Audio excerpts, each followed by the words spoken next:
ሰላም ጣና ሃበለይ ኣመላልን ትርከቡ ናይት መደብዚ ተኸታተልትና ጽኹንኩም ኣብ ዘለኹም ሰላም ትኾነላና ተመኒና ንሎማንቱን ብዋናውን ኣገደስ ዝበልናይ ማሕበሬታት ሒዞልኩም መጸለኹ ንሎማንትና ባኽብዛብለ ድማ ኣብ ሶሻል ሚዲያ እናተዛወረ ዝዋዕለ ብጣዕሚ መነጋገሪ ዝኾነ ጉዳይ ሒዞልኩም መጽ ዘለኹ ንሱውን ድማ ብዛዕባ ኣዳም ሰዋቱ ይከውን ኣብዚ ሕጂ ሰዓት ድማ ኣዳም ሰዋቱ ተጫውያ እናተባህለ ይዝውጋዕ ዘሎ ክቡራት ተኸታተልተይ እዚ ጥራሕ ተዘይኾነ ድማ ኣብዚ ሕጂ እዋን ድማ ብጣዕሚ ኣብ ሕማቕ ኩነታት ከም ትርከብ ድማ ኣብ ሶሻል ሚዲያ ብበዝሒ እናተዘዋወረ ዝርከብ ዘሎ ክቡራት ተኸታተልተይ ነዚ ጉዳይ ዝውን ድማ እስካብ መጨረሻ ድማ ተጸኒሕኩም ናባኹም ከብለየ ኣዳም ብሓቂ ድያ ተጫውያ ብመንኸ ተጫውያ ዝብል ጉዳይ እውን ብሰፊሑ ናባኹም ከቕርቦ እየ። ነዚ ቻናል ሓድሽ እንትኾንኩም ሰብስክራይብ ላይክ ሼር ብምግባር ቤተሰብ ይኹኑ።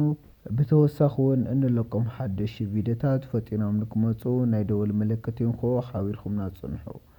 እምበር ከስ ክቡራት ተኸታተልቲ እዛ ስነ ጥበባዊት ኣዳም ሰዋቱ ዝተባሃለት ድማ ዳርጋ ሙሉእ ህዝቢ ዘይፈልጣ የለይ ምባል ይከኣል እዩ።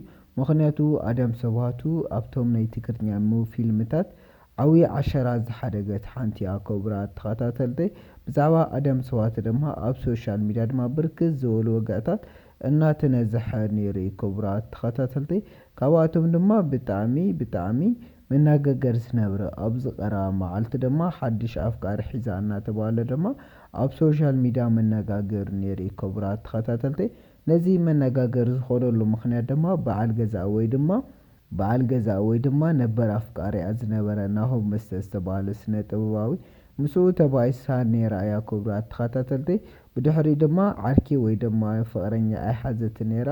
ኣብዚ ሕጂ እዋን ግን ዓርኪ ሒዛ እናተባህለ ድማ ኣብ ሶሻል ሚዲያ ብጣዕሚ መነጋገሪ ዝነበረ። ክቡራት ተኸታተልቲ እዚ ጥራሕ እንተዘይኮነ ድማ ኣዳም ሰዋቱ ድማ ብጣዕሚ ካብዞም ፊልምታት ትግርኛ ዝሰርሑ ኣለዉ ዝተባሃሉ ህቡባት ስነ ጥበባውያን ድማ ብቕድሚት ዝስራያ። ክቡራት ተኸታተልቲ እዚ ጥራሕ እንተዘይኮነ ድማ ብርክት ዝበሉ ናይ ፕሮሞሽን ስራሕቲ እውን እትሰርሕ ወይ ድማ ኣምባሳደር ዝኾነት እያ እዛ ስነ ጥበባዊት ኣዳም ሰዋቱ ዝተባሃለት።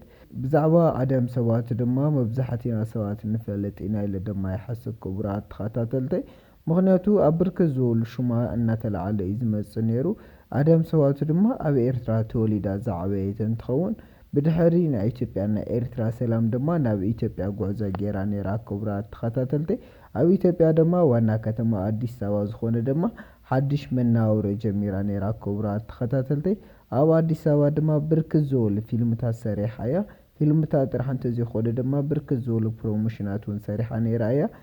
ብተወሳኺ እውን ድማ ከም ሞዴል ኮይና እውን ሰሪሓ ነይራ እያ። ንኣብነት ምጥቃስ ከም ዝከኣል ድማ ምስ ያሬድ ነጉ ኮይና ድማ ናይ ሞዴል ስራሕቲ ሰሪሓ ነይራ እያ።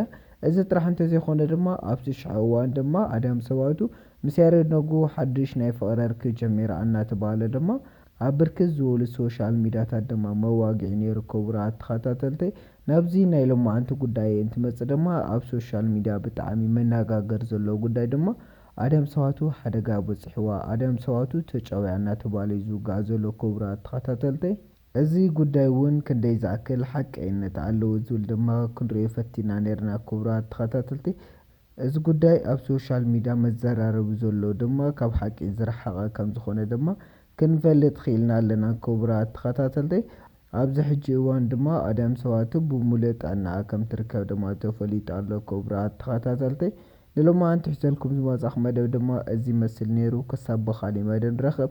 ኣብ ዘለኹም ሰላም ኩኑ ቻው።